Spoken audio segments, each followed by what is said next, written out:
1997, la MP4-12, la répétition. À l'image de la Williams FW14 de 1991 qui avait lancé le nouveau moteur Renault RS4 et la boîte de vitesse semi-automatique ainsi qu'une aérodynamique novatrice, la MP4-12 copia cette stratégie avec un moteur Mercedes-Benz compact, puissant, 775 chevaux, mais encore peu fiable, ainsi que des freins directionnels testés durant toute la saison. 3 victoires en 1997 ont été une mince récompense pour McLaren, d'autant que la course du Grand Prix du Luxembourg sur le circuit du Nürburgring cette année-là, marquée par le double abandon de David Coulthard et Mika Häkkinen, était en réalité une répétition de ce qu'allait devenir la saison 1998. Le soleil baignait le circuit allemand loué par le duché du Luxembourg pour l'occasion. Après avoir été discret mais bien placé durant la journée du vendredi, les qualifications ont dévoilé la véritable potentiel de la MP4-12 de Mika Häkkinen. Le Finlandais inscrivait sa première pole position de sa carrière et McLaren la première pole position depuis 1993. Le temps, 1:16.602. David Coulthard était sur la 3e ligne. Le lendemain, une fois les feux verts libérant les monoplaces, David Coulthard bondissait de sa 6e position pour prendre l'aspiration de son équipier au premier virage, devançant la Williams de Jacques Villeneuve. Le duo McLaren va s'envoler en tête durant une large partie du Grand Prix.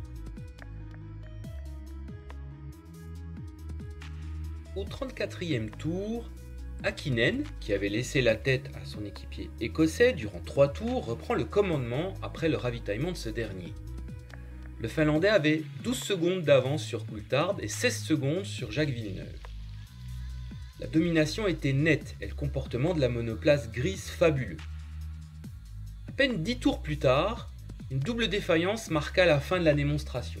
Au 43e tour, le moteur de Coulthard souffla un nuage de fumée, tandis qu'Häkkinen, dans le même tour, subissait les mêmes défaillances.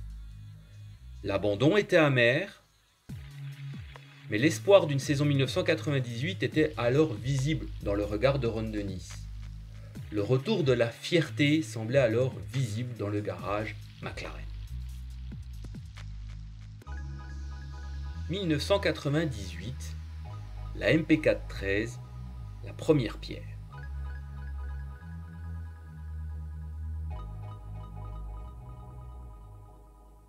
Février 1998, l'usine de Woking était mystérieuse. Sa MP4-13 tournait peu, mais explosait les temps de ses adversaires, tournant déjà depuis de longues semaines. La future arme de McLaren allait être la FW14B de Ron Dennis, l'arme d'une nouvelle ère. Fiabilisé, le moteur Mercedes-Benz était le plus compact du plateau, le plus puissant aussi, 780 à 800 chevaux.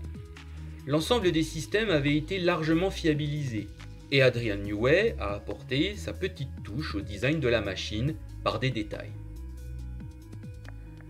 Son innovation majeure, les freins directionnels.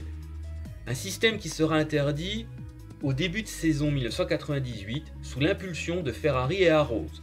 Sans gravité pour la suite, la machine était lancée.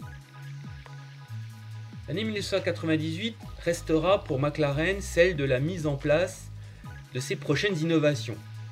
Le titre de champion du monde de Mika Häkkinen est le premier titre de McLaren depuis 1991 chez les constructeurs, vont permettre effectivement de lancer définitivement l'entreprise de domination de Ron Dennis.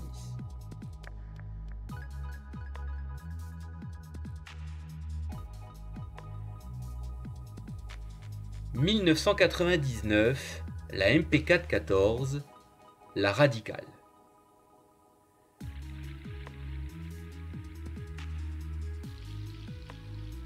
Si la MP4-13 était une copie fiabilisée par le détail de la MP4-12, la MP4-14 était l'interprétation d'Adrian Newey du concept de la 13.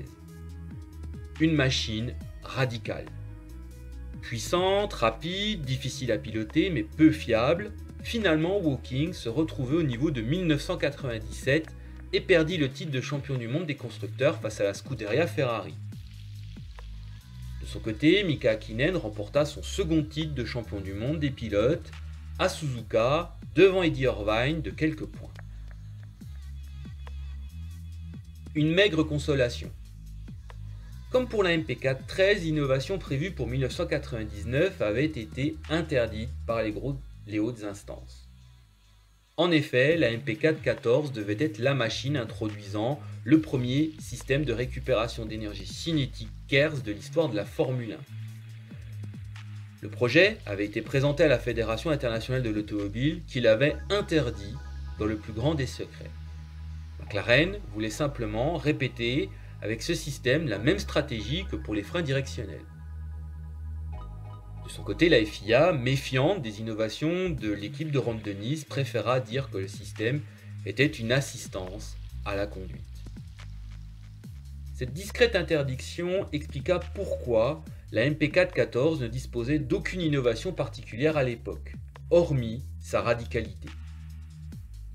Elle ne sera d'ailleurs pas copiée, comme l'avait été la 13 la saison précédente. Au final, peu d'informations ont filtré sur le développement du KERS McLaren. Il est probable que la puissance supplémentaire devait être comprise entre 25 et 80 chevaux, car l'équipe de Woking n'a eu aucune difficulté à mettre au point son système en 2009, lorsque la Fédération internationale de l'automobile autorisa le système en course.